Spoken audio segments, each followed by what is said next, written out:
member of the public here to comment on this item? Cindy? I just heard you refer to oral communications as a waste of our time when the public makes comments to you.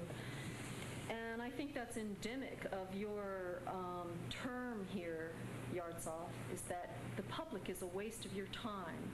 And you just proved that by announcing your protocol in which you allow public comment on action items and then you bulldoze through an action item and would not allow public comment.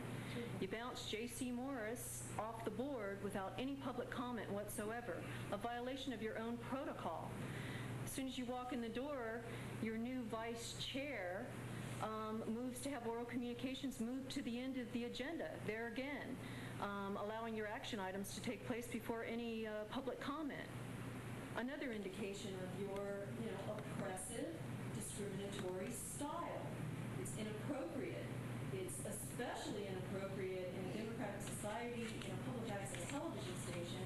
And it's no wonder this corporation is struggling under those kinds of tactics. You couldn't possibly be getting much in the way of support. I say as much as you can open up oral communications, because really that is the core of your problem is deleting the public from this process. And it will continue to be a problem for you as long as you continue on the course that you're on. Would any other member of the public care comment to this item? Yes? I think that by playing juggle oral communications, that you're wasting your own time. And you should just set a policy and keep it that way instead of every meeting having to rearrange it over and over again in hopes that perhaps you can keep us from speaking.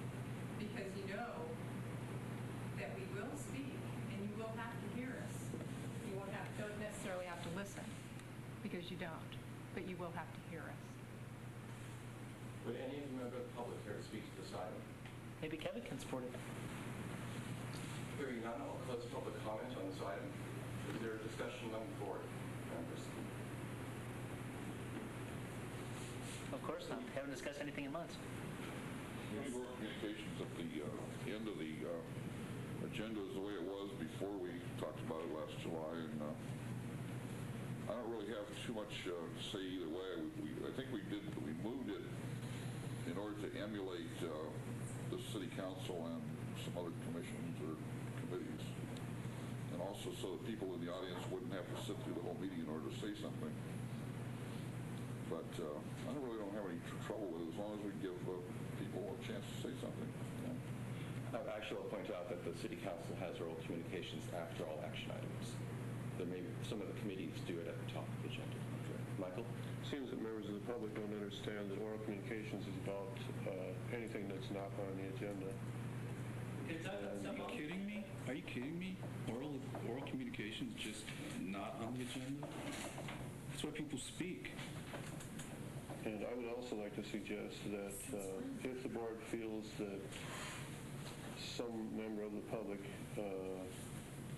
commenting during oral communications needs more time, the board should be able to vote to extend that time limit beyond 5 minutes. Further discussion? You're suggesting that we have don't have an ending time for the meeting. Right. Correct? Right. Part of the concern that's been expressed by some of the council members in the past was that by putting a time limit on the meeting that we are not able to have oral communications if we place oral communications towards the end.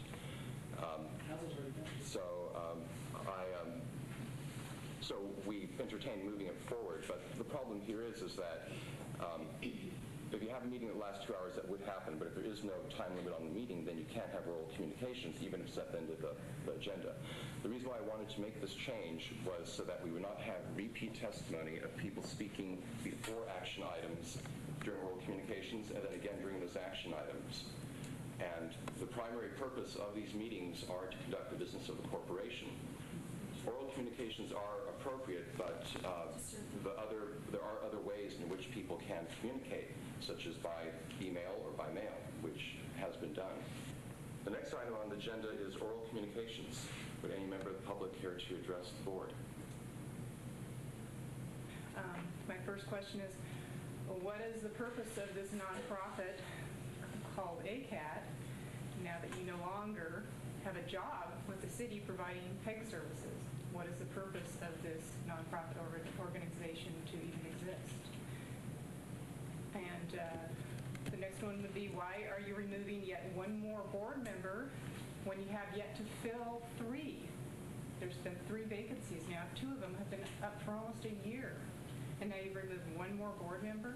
I see no indication that you are planning to fill any of those seats, but you're trying to limit who can be on your board.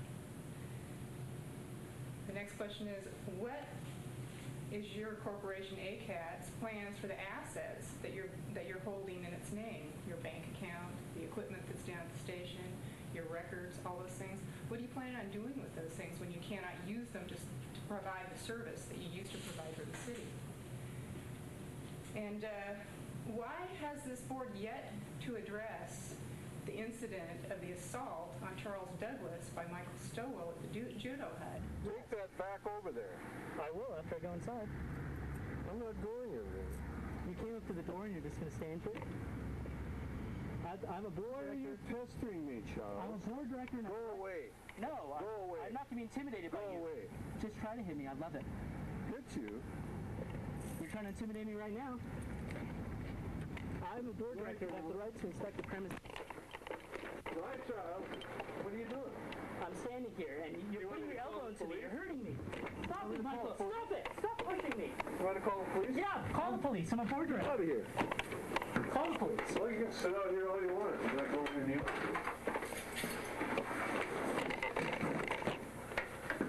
Call the police. I welcome it. I welcome it. Come on down. Bye, Charles. I have the right to be in here, and you're pushing me again, and you're about to hit me. Fuck out of here. Why has this board yet to address the incident of the assault on Charles Douglas by Michael Stowell at the judo hut? And you all know, because I handed you a piece of paper at the last meeting, that it's in direct violation of the rules and procedures, and that Michael should no longer be allowed to sit on this board or to be a producer at APEG. Also, which set of bylaws is this organization working under now? Is it the old set, or is it the new set that you approved and then sort of put on hold until you found out what the city was going to do? What bylaws are you working under? Do you even know? And the last one is,